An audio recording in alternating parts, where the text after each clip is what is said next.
días, mi nombre es Mateo Andrés Balbuena, eh, soy estudiante de licenciatura en Ciencias del Deporte de la Universidad Manuela Beltrán.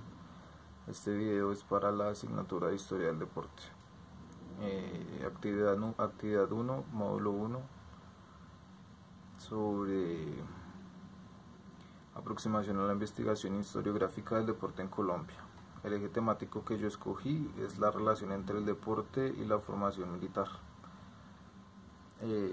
Este es uno de los ejes más importantes para poder entender completamente el fenómeno deportivo junto con el inicio de la educación física en Colombia. A finales del siglo XIX y a principios del siglo XX, recién lograda la independencia de Colombia y con aún esos aires de guerra,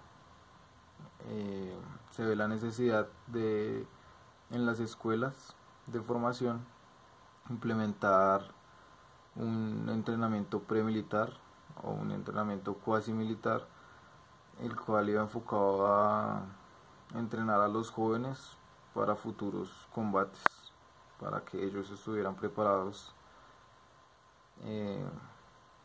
por si los españoles querían retomar el poder o si se estallaba alguna otra guerra. Para muchos historiadores, este es como el inicio de la educación física como tal en Colombia. Vale, a continuación les voy a hablar sobre las preguntas que construí respecto a este eje. Entonces, pues mi primera pregunta es ¿por qué se genera la necesidad de practicar un entrenamiento premilitar desde la escuela? Como ya les contaba, cuando finaliza la guerra con España y Colombia logra su libertad, esos aires de guerra y con la incertidumbre de no saber si los españoles intentarían retomar el poder, surge la necesidad de ir formando ciudadanos que según los regímenes establecidos debían estar preparados y listos para el combate. Según el pensamiento de los hombres, perfilan el tipo de hombre necesario con aire de soldado y capacidad combatiente. Los mayormente capacitados serían en aquel entonces escogidos como oficiales de alto rango. Esto según el pedagogo francés R. Ambroise. Esto se trataba sobre someter a los niños a una irregularidad en una serie de movimientos que hacen de una multitud un solo individuo obediente, con una misma voluntad, desquitada en la personalidad y enfocaban al niño solo al combate, solo a la defensa del país.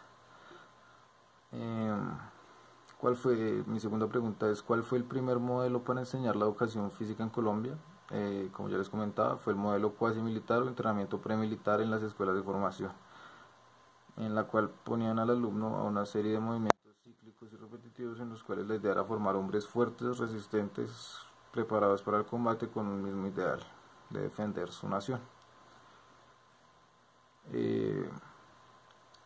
Mi tercera pregunta es ¿por qué hecho histórico se establece la obligatoriedad de enseñanza de la educación física en las escuelas de formación? Esto ocurre después de la guerra con el Perú, librada en 1932 y 1933, para también igual generar soldados hombres que defendieran a su patria. A continuación les voy a hablar sobre los hechos históricos que escogí y su momento a momento. Entonces, el primer hecho histórico que escogí fue la guerra colombo-peruana. Este hecho ocurrió en la cuenca del río Putumayo, en la ciudad de Leticia. Ocurrió en los años 1932 y 1933. Intervinieron la República de Colombia y la República Peruana, en ese tiempo lideradas por los presidentes Enrique Olaya Herrera, presidente de Colombia, y Luis Sánchez Cerro, presidente de Perú. Recién estalló la guerra. Los militares encargados al frente eran Alfredo Vázquez Cobo y Óscar Benavides.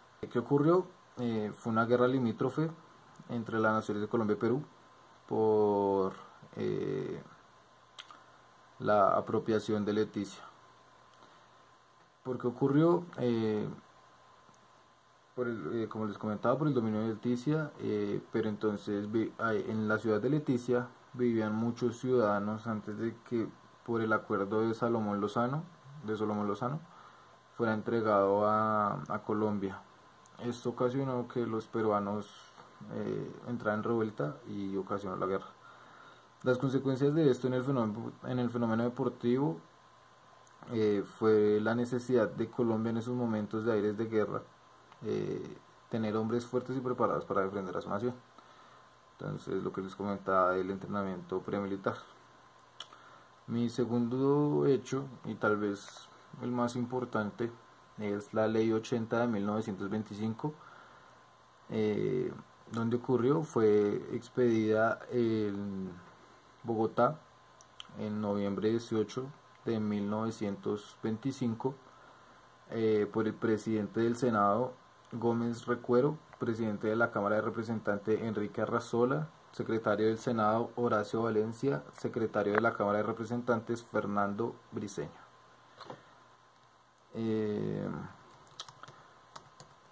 En este año, en 1925, fue expedida la Ley 80 sobre la educación física, plaza de deportes y precio de becas nacionales, en la cual se considera como la carta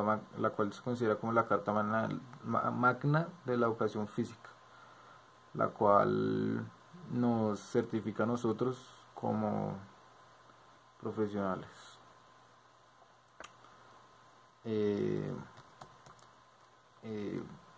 Allí en este evento planteé un artículo. El artículo 3 de la Comisión Nacional de Educación Física se consagrará de preferencia en los siguientes fines. Les voy a leer algunos. A organizar todo lo referente a los concursos anuales de atletismo en la República, los que son llamados los habitantes del país no profesionales en el ramo. Crear y fomentar asociaciones de cultura física, publicar revistas y libros de propaganda, proyectar y poner en práctica un plan racional de educación física obligatoria en las escuelas de instrucción primaria y en los establecimientos de educación secundaria y universitaria. Y mi tercer hecho fue el decreto 670 del 25 de junio de 1912. Fue expedido en la ciudad de Bogotá el 25 de junio de 1912. Intervino el presidente electo de la República de Colombia en ese momento, Carlos Restrepo, el ministro de Instrucción Pública, Cuervo Márquez. Esto lo que ocurrió fue el inicio de la educación física como medio de entrenamiento para tener un cuerpo eficiente y útil. En las escuelas de formación en esa época les exigían 3 horas semanales de educación física, o lo que en ese tiempo era denominado como ejercicios militares. Esto fue como lo primero que hubo de educación física en Colombia, los pioneros de la educación física en Colombia. No siendo más, muchas gracias por su atención. Espero este video haya sido de su agrado y para información mutua. Mil gracias.